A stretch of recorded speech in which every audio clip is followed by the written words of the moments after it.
पावन ये नाता अपना बाबा ने बनाया। देवी है अपनी बहनें बाबा ने सिखाया। पावन ये नाता अपना बाबा ने बनाया।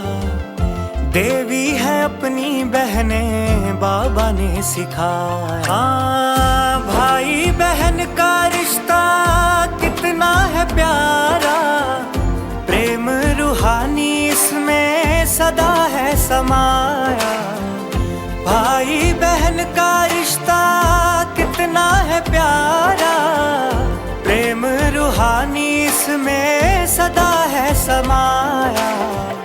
कल्प के बाद देखो, कल्प के बाद देखो हमें है मिलाया। देवी है अपनी बहनें बाबा ने सिखाया। पावन ये नाता अपना बाबा ने बनाया। देवी है अपनी बहनें बाबा ने सिखाया। पावन ये नाता अपना।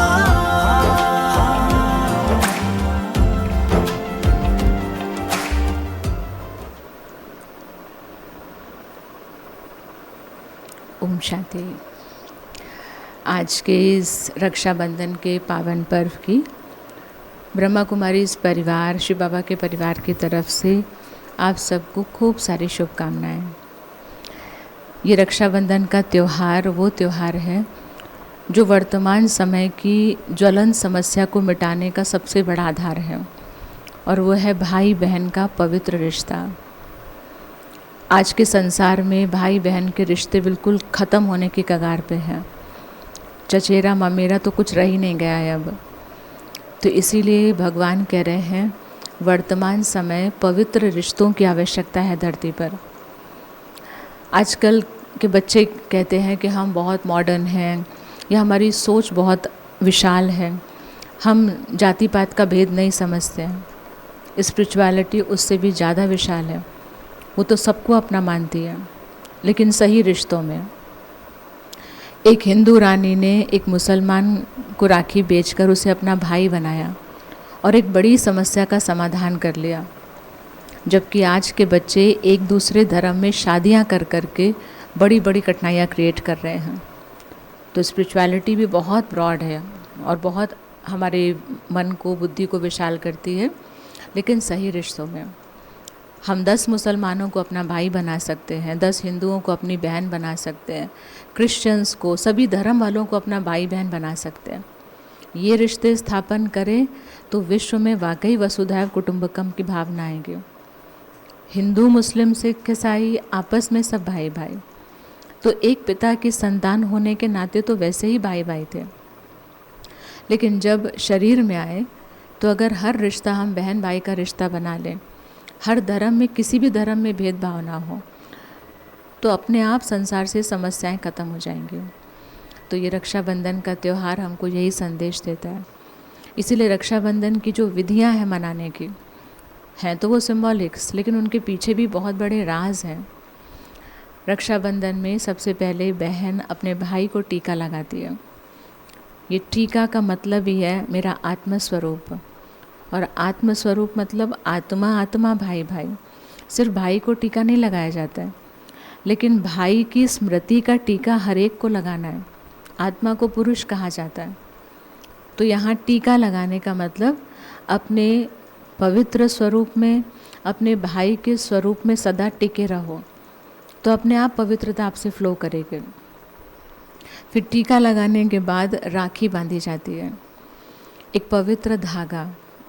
वैसे भी जब गांठ बांधी जाती है तो किसी चीज़ को याद रखने के लिए गांठ बांध ली जाती है। कहते गांठ बांध लो, इसको सीख लो। ऐसे ही राखी एक पवित्र धागा, वो हमारी कलाई पर बांधा गया, यानी बिल्कुल हमारे सामने, कि हमें पवित्र कर्म करने की गांठ बांध लेनी है, प्रतिज्ञा कर लेनी है। उसके बाद मुख मीठा कराया जाता है। तो इस वक्त संसार की हर आत्मा भाई, यानी सबके मन और मुख कड़वे हो चुके हैं। किसी का क्रोध से, ईर्ष्या से, नफरत से, मिसअंडरस्टैंडिंग से, तो सबके मन कड़वे हो चुके हैं। तो मुख से ज़्यादा मन को मीठा करने की आवश्यकता है। आज के दिन बहुत सारे लोग मिठाइयाँ अवॉइड करेंगे, शगुन के तौर पर थोड़ा सा टच करेंगे, लेकिन मन का मीठापन किसी को नुकसान नहीं करता। इवन जब मन हमारा कड़वा हुआ तभी हमें शुगर को भी कम करना पड़ा, फिर उस मिठास ने हमारे जीवन में बीमारी का रूप ले लिया।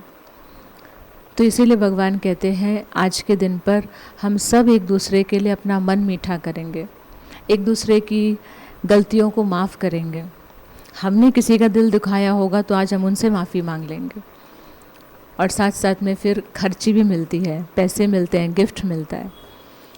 तो हम लोग जो राखियाँ बांधते हैं परमात्मा की तरफ से, तो उनसे हम सामने वाले से कहते हैं आप खर्ची में मुझे वो दो जो आपको तंग कर रहा है। और क्या तंग कर रहा है आज सभी को? हमारे अपने ही कड़े पुराने संस्कार, बुरी आदतें। तो आज के दिन हम आपको इतनी शक्ति देंगे कि आप जो अपने जीवन से हटाना चाहते हो वो दे दो, हम भगवान जी को दे देंगे और वो उसे ख़त्म कर देंगे। तो आज के दिन की इन सारी बातों को अपने मन बुद्धि में रखते हुए अब हम सच्चा रक्षाबंधन मनाएं। अच्छे कपड़े पहने, घर सजाया, मिठाई खाई, बस पूरा हो गया। इवन कई लोग तो आज के दिन डिस्टर्ब भी होते हैं, गिफ्ट अच्छा नहीं मिला, नहीं दिया, इसमें बहुत सारी चीज़ें खराब हो जाती हैं। पवित्र त्यौहार की पवित्रता को बनाए रखना, यही है सच्चा उत्सव मनाना। यानी उत्सव के दिन उत्साह में रहें, यही है उत्सव मनाने का सच्चा तरीका। तो आज के दिन की एक बार फिर से आपको बहुत सारी शुभकामनाएं। शिव बाबा को बार बार शुक्रिया करेंगे जिन्होंने हमें समझ और शक्ति दोनों दी। और ऐसे प्यारे शिव बाबा ने कल कहा था कि अगर किसी को मेरा बिंदु रूप समझ में नहीं आ रहा है जल्दी से, याद तो बिंदु को ही करना है, लेकिन अगर बिंदु याद नहीं आ रहा है तो छोड़ नहीं देना है, तो थोड़ा बड़े रूप को याद कर लो, घर परम धाम के साथ। और कल भगवान ने व्यर्थ की लीकेज के लिए मना किया। हम कितना भी पुरुषार्थ कर रहे हैं, मुरली भी टाइम पर सुन रहे हैं, अमृत वेला योग भी कर रहे हैं, लेकिन साथ साथ में वेस्ट भी बहुत चल रहा है। तो बाबा ने कहा ये वैसा ही है जैसे टैप चालू कर दिया है, पानी आ रहा है लेकिन बाल्टी में बहुत सारे छेद हैं, तो वो कभी नहीं भरे। तो इसीलिए अवेयर हो करके, और हम लोगों को ये आता है, हम लोग गार्डन में जाते हैं, अपने आप खड़े खड़े जो बुशेस होती हैं उनको निकालने लगते हैं। तो जैसे बाहर की बुशेस को निकालते हैं, प्रॉपरली अपने साथ बैठ कर के मेडिटेशन की शक्ति के द्वारा अंदर की बुशेस को भी निकालते जाएंगे, तो अपने आप फूल दिखाई पड़ेंगे। और साथ साथ में बाबा ने प्योरिटी के लिए बार बार कहा, कल भी कहा और आज भी कहा, कि घर गृहस्थ में रह करके पवित्र जीवन जीना, यही ज्ञानी योगी आत्मा का चैलेंज है। तो ये प्यारे शिव बाबा के कल के विशेष रतन थे। और आज बाबा ने कहा, मीठे बच्चे, तुम ड्रामा के गुप्त राज को जानते हो कि यह संगम युग चढ़ती कला का युग है। 5000 ईयर्स के ड्रामा में यही एक ऐसा समय है जब हमारा राइजिंग फेज स्टार्ट होता है। हम भले कुछ भी कर रहे थे इसके पहले, लेकिन डे बाय डे हम डिप्लीट हो रहे थे, क्योंकि हम चार्ज नहीं हो रहे थे। अच्छे कर्म भी कर रहे थे, लेकिन कहीं ना कहीं नीचे गिर रहे थे। और दूसरा कारण क्या था कि बिना सोल कॉन्शियस के बॉडी कॉन्शियस में अच्छे कर्म के साथ भी अगर अभिमान जुड़ गया तो फिर वो नेगेटिव के खाते में चला जा रहा था। तो संगम युग पर हमें समझ मिलती है कि सोल कॉन्शियस में रह करके हर काम करो, साथ साथ में बाबा को याद करने से हम हर पल चार्ज भी होते हैं। तो ये हमारा राइजिंग फेज स्टार्ट हो गया है। सतयुग से हम डे बाय डे नीचे उतर रहे थे, लेकिन अभी चढ़ने का समय है। बाबा क्यों बता रहे हैं? क्योंकि आप अब एक एक सेकंड की इम्पोर्टेंस करो, एक एक सेकंड की वैल्यू करो। फिर आज भगवान जी ने कहा कि सबसे उत्तम सेवा मैं आकर के करता हूँ। भगवान का मैं बॉडी कॉन्शियस वाला नहीं है, नशे वाला है, सोल कॉन्शियस वाला। तो बाबा कहते हैं कि मैं आकर भारत को स्वर्ग बनाता हूँ, आपको रंक से राव बनाता हूँ, पतित से पावन बनाता हूँ, बेगर से प्रिंस बनाता हूँ। इसीलिए तो सब लोग मेरी इज्जत करते हैं। मेरी इज्जत में ही तो लोगों ने सोमनाथ का इतना भव्य विशाल सुंदर मंदिर बनवाया। और बाबा चाहते हैं मेरा हर बच्चा इज्जत के सम्मान के काबिल बने। आज का गीत है, आखिर वो दिन आया आज, जिस दिन का रास्ता तकते थे, जिसके थे मोहताज। आखिर वो दिन आया आज। शिव बाबा कहते हैं खुशी में आपके रोमांच खड़े हो जाने चाहिए कि दुनिया जिसको ढूंढ रही है वो हमसे बात करके हमें बना रहे हैं। आज का धारणा के लिए सार है, इस बेहद के ड्रामा को बुद्धि में रखकर अपार खुशी में रहना है। पिक्चर देख रहे हैं, मूवी देख रहे हैं तो एंजॉय कर रहे हैं उसको। और सबसे बड़ी बात, इस मूवी के, इस ड्रामा के एक मेन एक्टर हम भी हैं, तो हर पल ड्रामा के राज को बुद्धि में रख करके खुश रहना है। वरदान है, अधिकारीपन की स्मृति द्वारा सर्व शक्तियों का अनुभव करने वाले प्राप्ति स्वरूप भव। यदि बुद्धि का संबंध सदा एक बाबा से लगा हुआ रहे तो सर्व शक्तियों का वर्षा अधिकार के रूप में प्राप्त होता है। हे भगवान मुझे ये शक्ति दे दो, हे भगवान मुझे, फिर ये नहीं करना पड़ता, रिश्ता है हमारा उनसे। बच्चा पापा को नहीं बोलेगा तब भी वो उनके लिए करेंगे, उसे बात बात में रिक्वेस्ट नहीं करनी पड़ती, पापा मेरा एडमिशन करा दो, मम्मी मुझे खाना दे दो। उनके पीछे इवन पढ़ करके वो उनका एडमिशन कराते हैं, पढ़ाते हैं, लिखाते हैं, खिलाते हैं। ऐसे ही भगवान से मांगना तब पड़ता है जब उनसे कनेक्शन तोड़ लेते हैं। अदरवाइज़ बाबा कहते हैं मेरी हर चीज़ पर आपका अधिकार है, और जो अधिकारी समझकर हर कर्म करते हैं उन्हें कहने व संकल्प में भी मांगने की आवश्यकता नहीं होती। बाबा को बिल्कुल पसंद नहीं आता कि हम उनसे भी मांगे। बाबा कहते हैं अधिकारी बन करके ले लो आके ना। लेकिन बच्चा जब कुछ गलत करता है तब वो नज़र भी नहीं मिलाता अपने पेरेंट्स से, और तभी फिर वो फरियाद करता है। बाबा कहते हैं आप अधिकारी बन जाओ। ये अधिकारीपन की स्मृति सर्व शक्तियों के प्राप्ति का अनुभव कराती है। तो नशा रहे, सर्व शक्तियाँ हमारा जन्म सिद्ध अधिकार है। एक पिता घर में IAS होता है, एक व्यक्ति के इशारे से घर के 10 लोगों के काम होते हैं। तो हमारे पिता तो खुद भगवान हैं, हम उनका कहना माने, वो हमारे हर थॉट का कहना पूरा करते हैं। तो इसीलिए आज पक्का कर लेंगे, सर्व शक्तियाँ हमारा जन्म सिद्ध अधिकार हैं। श्लोगन है, स्वयं के साथ साथ प्रकृति को भी अगर पावन बनाना है तो संपूर्ण लगाव मुक्त बनो। इतनी ताकत है और इतनी कमज़ोरी है अटैचमेंट में। जहाँ अटैचमेंट होगा वो हमें इतना कमज़ोर कर देगा कि हम खुद का ही अकल्याण करने लगेंगे, दूसरों का तो बहुत दूर की बात है। बल्कि दूसरों को भी हम कोसने लगते हैं जिनसे हमारा अटैचमेंट हो जाता है। और अगर उनसे मेरी एक्सपेक्टेशंस मीट आउट नहीं हुई तो हम भी उनको भी बद्दुआएं देना शुरू कर देते हैं। तो खुद का भी अकल्याण, दूसरों का भी अकल्याण। इसलिए भगवान कहते हैं प्यार ख़त्म करने के लिए कभी नहीं कहा, सबको प्यार दो, सबकी केयर करो, अटैच मत हो जाओ किसी से। अटैचमेंट मतलब विद एक्सपेक्टेशंस आप किसी को प्यार कर रहे हो। और अगर लगाव मुक्त बन गए तो इंसान जड़ प्रकृति को भी हम पावन बना सकते हैं। इतनी शक्ति है हमारे अंदर। और अव्यक्त इशारे में आज है, पवित्रता का नियम अगर पक्का है तो लगाव मुक्त, ईर्ष्या मुक्त और क्रोध से भी मुक्त बनो। रियल प्योरिटी ये है। जैसे बहुत लोग कहते हैं ना व्रत में ये नहीं खाते, तो कहते हैं नहीं पक्का व्रत तो एक ही भी, ये भी नहीं टच करते हैं। ऐसे पक्की प्योरिटी क्या है, सिर्फ सेलिबेसी या ब्रह्मचर्य व्रत नहीं, लेकिन लगाव मुक्त, ईर्ष्या मुक्त, क्रोध मुक्त, चिड़चिड़ेपन से मुक्त और स्वार्थ से मुक्त बनो। जब ऐसा पवित्रता का पिलर मजबूत करेंगे तो फिर आप लाइट हाउस बन जाएंगे। ये प्यारे बाबा की आज की रक्षाबंधन के उपलक्ष्य पर इतनी प्यारी सी मुरली। तो सबसे पहली बात, इस समय पर जबकि हमारा राइजिंग फेज चल रहा है तो हर सेकंड की वैल्यू करके अपने आप को बहुत ऊपर ले जाना है।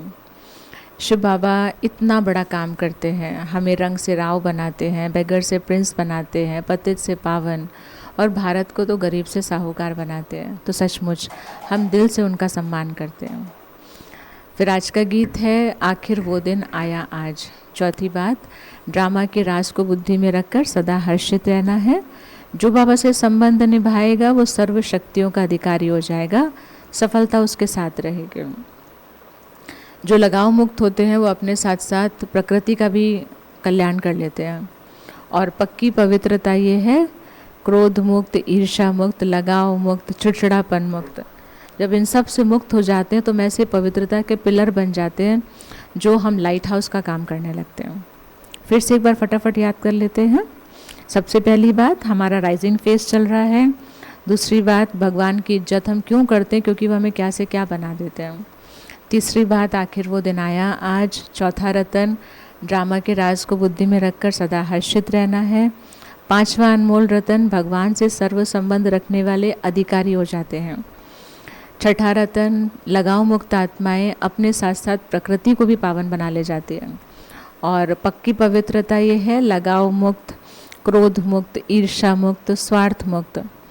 जब हम इतने प्योर हो जाएंगे तो हम लाइट हाउस का काम करेंगे। ऐसा पिलर अपने आप को बनाना है। तो अभी हम फिर से उसी प्यारे से गीत पर आज के दिन को विशेष याद करेंगे और बाबा से कहेंगे, बाबा अब जैसा आप चाहेंगे अब हम वैसा रक्षाबंधन मनाएंगे। अभी तक बाहर से मनाया, अब अंदर से मनाएंगे।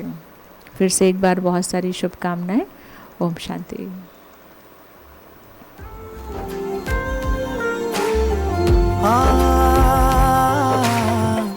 बहनों से ही शोभा है हर एक त्योहार की, इनसे जुड़ी है खुशियाँ हर परिवार की।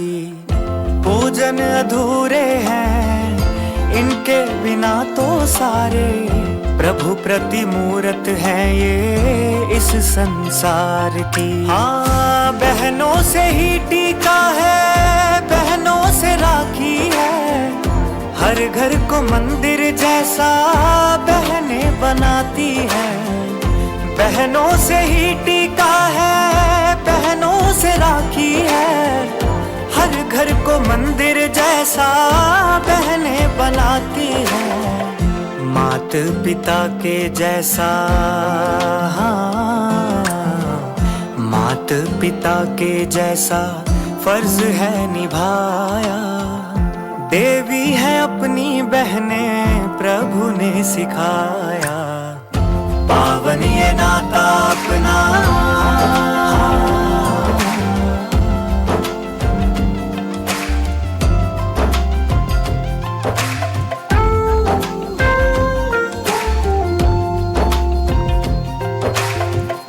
बहनों का संगम जीवन प्रभु उपहार है, गुण और शक्तियाँ ही इनका श्रृंगार है। खुदा भी है करता देखो जिनको सलाम है, ऊंचे ते ऊंचा इनका अलौकिक खुमार है। बाबा ने अपनी गद्दी बहनों को दी है, बहनों ने उसकी उतनी हिफाजत भी की है। बाबा ने अपनी गद्दी बहनों को दी है, बहनों ने उसकी उतनी हिफाजत भी की है। रुद्र के साथी बनकर, हाँ, रुद्र के साथी बनकर यज्ञ है बढ़ाया। देवी है अपनी बहनें बाबा ने सिखाया, पावन ये नाता अपना।